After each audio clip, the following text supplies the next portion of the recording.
لا هون لا.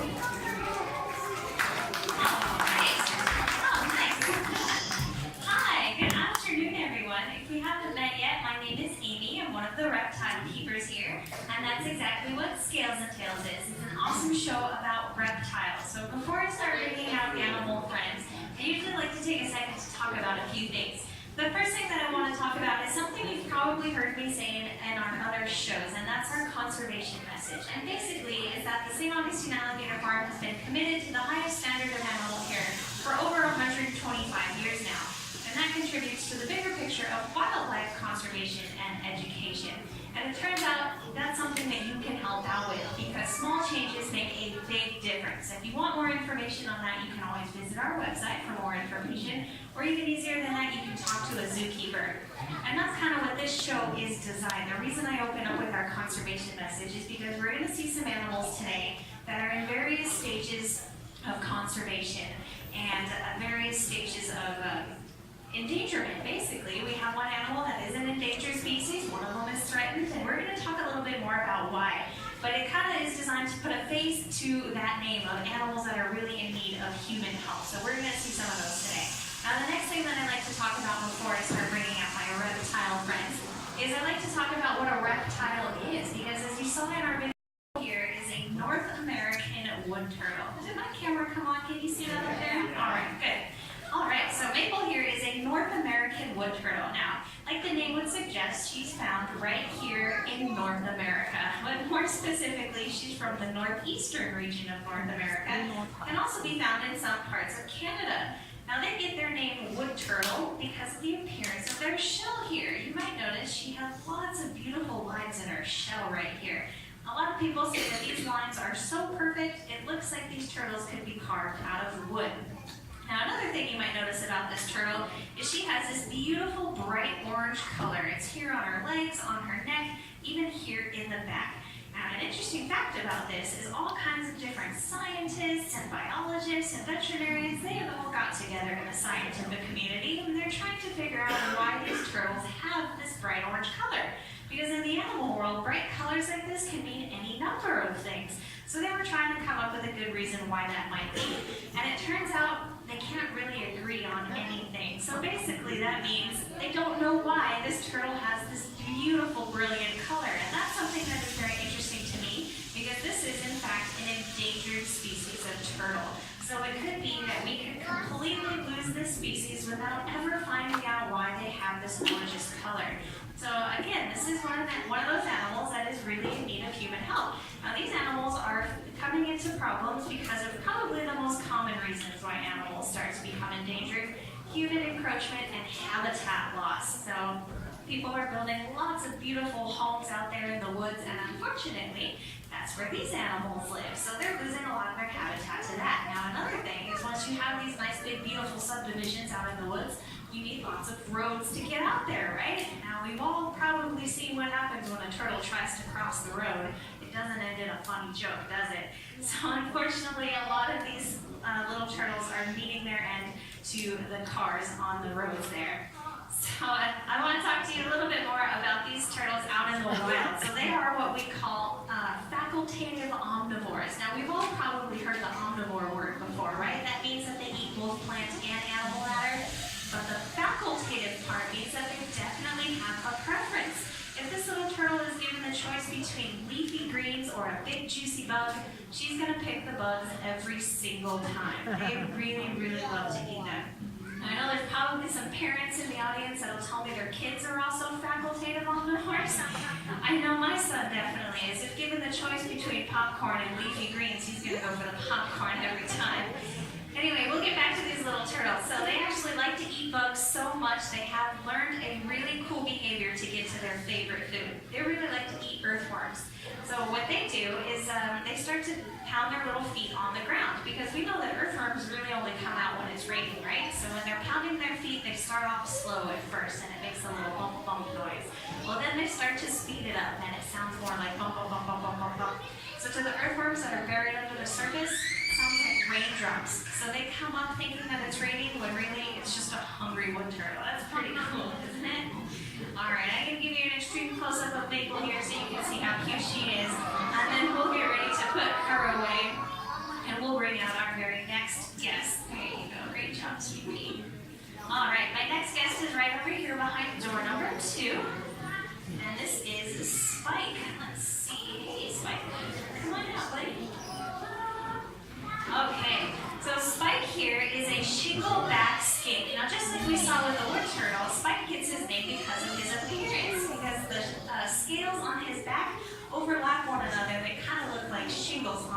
top. So I said that Spike is a shingleback skink, right? And I know some of you are probably thinking, what in the world is a skink, right? Well, it's actually a type of lizard. There's so many different types of lizards. In fact, scientists estimate 60% of all reptiles are some kind of lizard. So that's what we have here today. Skinks are representing the lizard family. Well, let's see if I can get Spike to do this. There we go. You might notice Spike is flicking his tongue out here. Now, he has a cousin out there in Australia where they both live that has a tongue of this similar color, the blue-tongued skink. Now, they both use these blue tongues as a form of self-defense, because you've all heard what they say about Australia, right? That it's a dangerous place and everything out there wants to kill you. Well, it might not be the case for us, but for a little lizard like Spike here, that could very well be the case. Unfortunately, though, he has these short little legs that are off to the side of his body. That's not going to help him be very quick. So if a predator comes along and tries to eat him, he might not be able to run away. He needs a better way to protect himself. That's where him and his cousin, the blue-tongued skink, start to use this tongue. So like we said with the wood turtle, bright colors can mean a lot of different things in the animal world. Or in this case, they're trying to fool the predator into thinking that they could be poisonous. So if a predator comes along and tries to bite Spike, what he does is take a deep breath and puff his body up so he's twice as big as he actually is, and then he flashes that bright blue tongue. So that way the predator might think, oh man, I don't want to eat that. He might give me a tummy ache, and maybe he'll go about his own business. But if that doesn't work, if the predator's not fooled by his tongue, Spike actually has a second, even cooler trick up his sleeves. These are sometimes called the two-headed skinks, and I'll show you why. Because if he flashes the tongue and that doesn't work, what Spike can do is actually turn his body around and start walking backwards, so that the predator thinks that this is the business end and not this one. Pretty cool, huh? So that head is shaped exactly like the tail. So let me turn around here, guys. We'll do the old switcheroo like this. All right, guys, which one's the head? Pretty cool, huh? It's this side. So he can offer his tail up as a meal, but unfortunately, this tail does not regenerate. It's not like many of the other lizard species. So if Spike gives this up, he's still going to be in a little bit of trouble, because this is his personal fat storage, and that's what keeps him going in between meals. And he can't get him something to eat, he can just draw fat from his tail to keep him going. So if he gets rid of this, that's kind of like you or I emptying out all the food in our refrigerator and all the food in our pantries and leaving ourselves with nothing, right? You would have to be eating out pretty regularly in order to stay alive, right? So that's kind of the same way with these lizards, with these skinks. So if he gets rid of that tail, he's going to have to be eating constantly so that he can stay alive. All right, now let me bring Spike up here on the table so I can show you another cool thing. So what I like to point out, you might notice when Spike's here on the table, he is flicking his tongue out, he's exploring, and that's kind of similar to the way that snakes do it, right?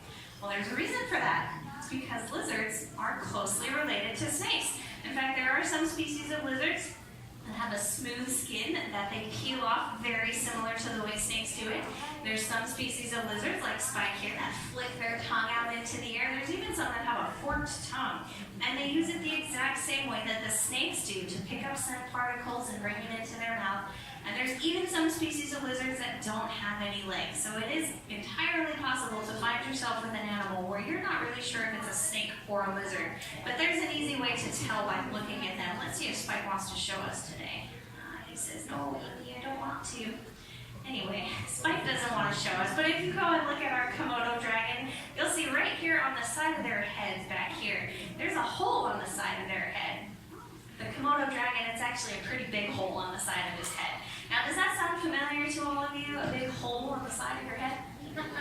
Yeah, that's their ear. Now, if you see an ear on an animal and you're not sure if it's a snake or a lizard, it's definitely going to be a lizard, because snakes don't have any ears. And that works out pretty well for Spike and I, because whenever I say, good job, Spike, you tricked him again, he can actually hear me. So we're going to go ahead and put Spike away, and we'll get ready to bring out our very last guest. Great job, buddy. Okay, so my last guest is right over here behind door number 3, and this one is my absolute favorite. When I first started here at the Alligator Farm, this is the animal that I first got to know. This is my good friend Licorice. Come on out. Licorice. Here he is. Cool, All right, Licorice here is a black pine snake. Now they're found in the southeastern region of the United States. So At one point, they used to be found here in Florida, but unfortunately, again, due to human encroachment and habitat loss, we can no longer find these animals here in our state. But in other regions, just a little bit north, I think somebody had said in the extreme panhandle, but I don't think that's true anymore. So I think we don't have these snakes in Florida at all. But again, this is a non-venomous snake. Now the reason I make a point to say non-venomous, because a lot of times people ask me if the snake I'm holding is poisonous. And I'm here to tell you that's an incorrect term to use when speaking about these snake species. The reason it's incorrect is because there's a huge difference between venom and poison. Now if you guys want to find out the difference, you can read those signs right over there on our Florida Native building. In fact, there's one right there that says venom, fact, first fiction. You can read those signs and look at those animals and you'll be able to understand why it's not correct to say that that rattlesnake is poisonous. So in the meantime, we'll get back to this non-venomous species of snake. A lot of people think that because licorice here doesn't have any venom, that it automatically makes him a constrictor, right? Well, that's not necessarily the case. What licorice likes to do is grab a hold of his prey item with his mouth and then violently shake his head back and forth like this. If he has to, he can even whack his head on the ground like that. I know it's kind of a brutal way for him to be subduing prey items, but it actually is a very effective method. Now, another thing you might be noticing is that licorice here has a pretty small head. It's actually about the size of my thumb. So you're probably thinking, licorice is only eating tiny little prey items, right?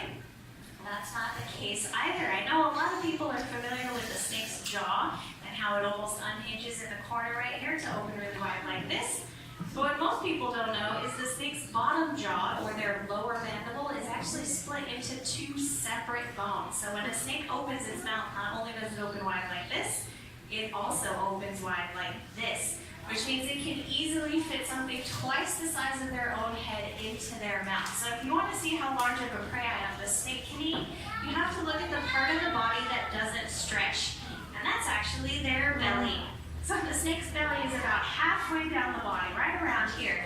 So that means even though licorice has that small head, he can eat a small rat. That's really cool, isn't it? Now, because he is a cold-blooded reptile, he doesn't have to be eating those small rats all the time.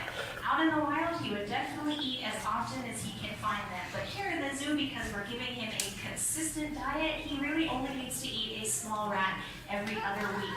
So that's just twice a month. So it is really fun and really easy to take care of a snake like this.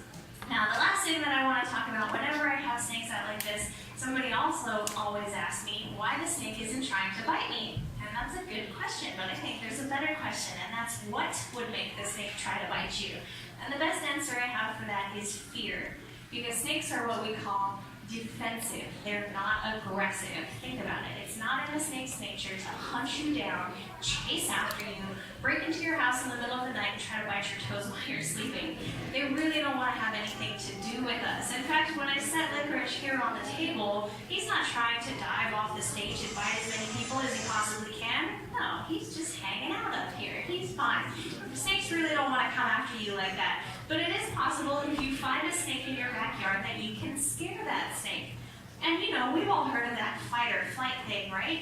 People have the same reaction. Some people, they try to run away. Other people put their fists up right away. They're trying to defend themselves. So if you find a snake like this and you scare it, it can either try to get away or it can take that strike pose that I know we've all seen.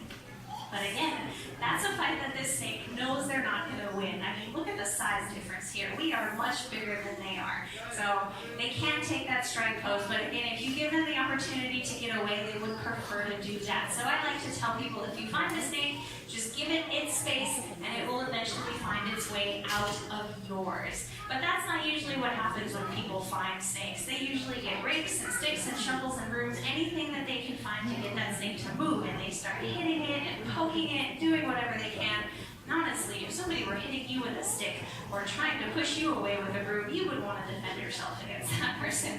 Well, the snakes feel the same way, but without any arms or any legs, the mouth is the only form of self-defense that they have. So one last time, if you find a snake and you don't want it there, just leave it alone, give it its space. It will eventually find its way out of yours. But honestly, if I had a snake like this in my backyard, I wouldn't want it to go away, because think about how many rats this snake could eat in its lifetime. This is probably the cheapest form of pest control that you can possibly find. And I also like to think about how many babies one rat could have in its lifetime. So this is probably something that you would want to have around. It's not going to eat you. It's definitely just going to eat those pets. But now that we know licorice isn't going to hurt anybody, we can go ahead and wrap it up right there and take the time to come up and interact with him. But before we do that, I have a few announcements. First, join us right back here in the theater at 2 o'clock for our Rainforest Review. It's a really cool show that has lots of beautiful birds, so be sure to check that out. Also, if you're interested in touching licorice, remember it's just a 2-finger touch here on the back half of the body. And then when you're all done, there's a hand washing station right here around the corner. Thank you all so much. للولاد ازاي يعملوه.